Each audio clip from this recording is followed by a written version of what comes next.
Olá, povo de Deus, quarta-feira da segunda semana da Quaresma, dia 3 de março de 2021. A nossa reflexão de hoje é a partir de Jeremias 18, de 18 a 20, e de Mateus 20, de 17 a 28. Sempre me apaixonei pelo livro do profeta Jeremias por seu estilo, por seu conteúdo. Jeremias é um profeta que revela sua vida por meio de confissões que estão intercaladas no livro. Ele começou sua missão de profeta no tempo do rei Josias, que promoveu uma reforma religiosa em Israel, concentrando o culto em Jerusalém. Porém, Jeremias conheceu também a deportação do povo para o exílio da Babilônia. Portanto, profetizou no século VI a.C. Foi perseguido pelos próprios compatriotas, que não concordavam com o realismo de Jeremias, que alertava sempre sobre a supremacia dos babilônios. Foi acusado até de ser antipatriota por causa disso. E sofreu tramas das autoridades de Israel que queriam acabar com a sua vida.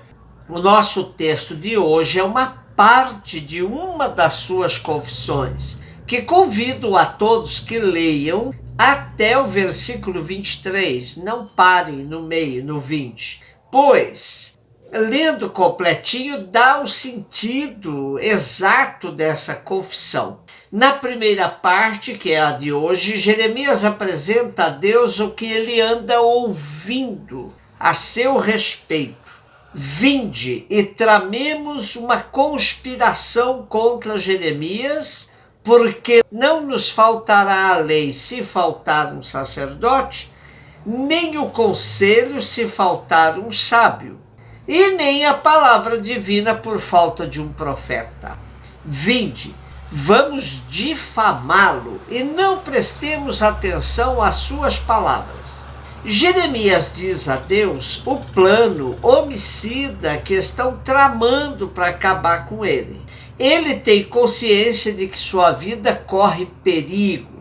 Diante disso, o profeta apela para que Deus exerça vingança contra seus inimigos. Ele diz assim: Senhor, ouve-me, escuta o que dizem os meus adversários. É assim que se paga o bem com o mal?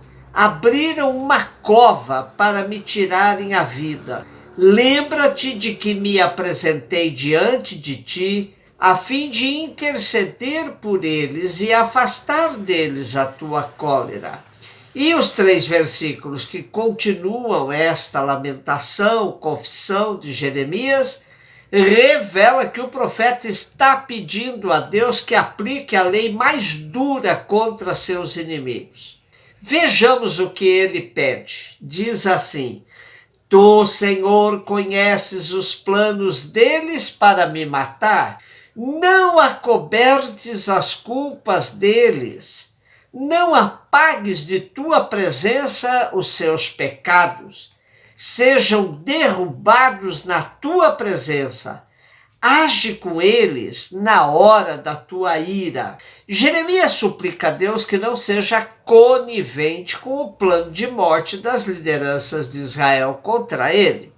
Parece que há uma contradição na confissão de Jeremias, pois, ao mesmo tempo que questiona, é assim que se paga o bem com o mal?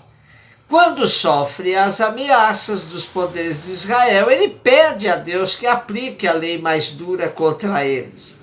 Interessante nos dedicarmos à leitura das diversas confissões de Jeremias espalhadas ao longo de seu livro. Pois, quando ele chega a pedir a Deus vingança, é fruto do seu desespero diante de tantas perseguições. Precisamos aprender com Jeremias a falar com Deus sobre nossa situação concreta, a fazer nossos desabafos com Deus, pois Ele é o nosso melhor conselheiro. Mateus 20, 17 a 28. Diante do evangelho de hoje, uma primeira reação que podemos ter é de nos posicionarmos contra essa mãe pela sua ousadia de ir pedir a Jesus lugares privilegiados no reino aos seus 2 filhos.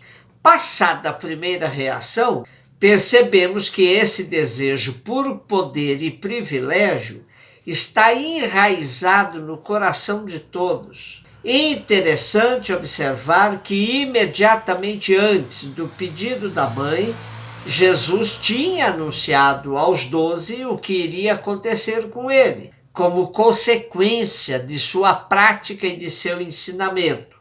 Junto ao anúncio da paixão, Jesus também anuncia a ressurreição no terceiro dia.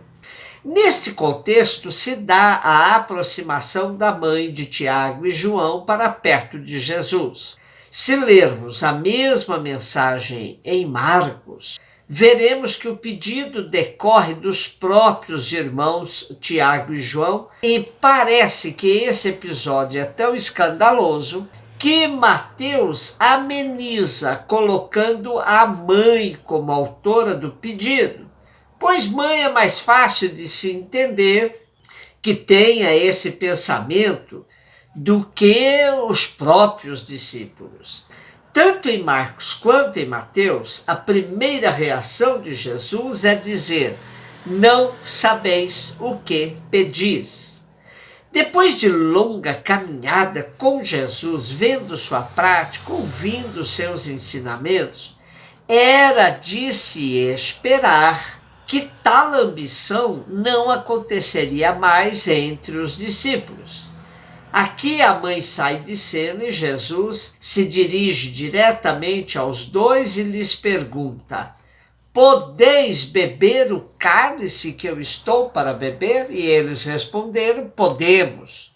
Jesus replicou-lhes: na verdade bebereis o meu cálice, mas o sentar-se à minha direita ou à minha esquerda não me pertence a mim concedê-lo. É para quem meu Pai o tem reservado. A impressão que o texto nos passa é que, mesmo diante da resposta dos discípulos de que estão dispostos a participar da paixão de Jesus, isto é, a beber do próprio cálice que Jesus está prestes a beber, Jesus continua pensando: eles não sabem o que pedem. A reação dos outros discípulos é de indignação. Mas será que semelhante desejo não estava também no coração deles? Jesus aproveita então a ocasião para uma vez mais pacientemente ensinar aos discípulos que eles foram chamados para fazer a diferença, não para seguirem os pensamentos dos seus contemporâneos, que buscam poder e prestígio.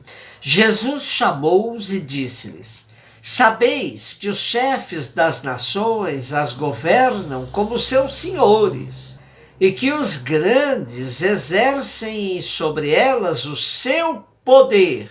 Entre vós não deverá ser assim. Essa alerta de Jesus vale para todos nós e em todos os momentos da história, pois ou agimos de maneira diferenciada na sociedade, ou não temos nada a contribuir com a construção do reino.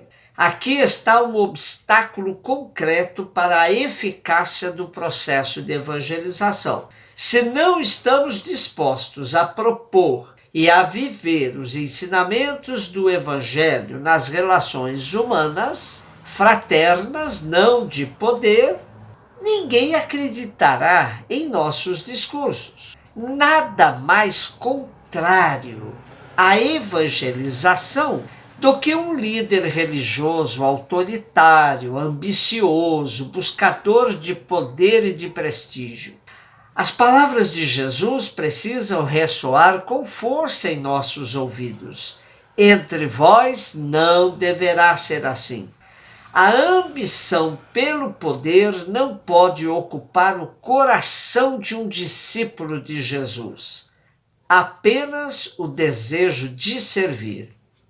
E Jesus arremata o seu ensinamento mostrando aos discípulos o seu próprio exemplo de servidor e não de dominador, recomendando o caminho do serviço e não do poder, da humildade e não da exibição. Quem entre vós quiser fazer-se grande, seja o vosso servo.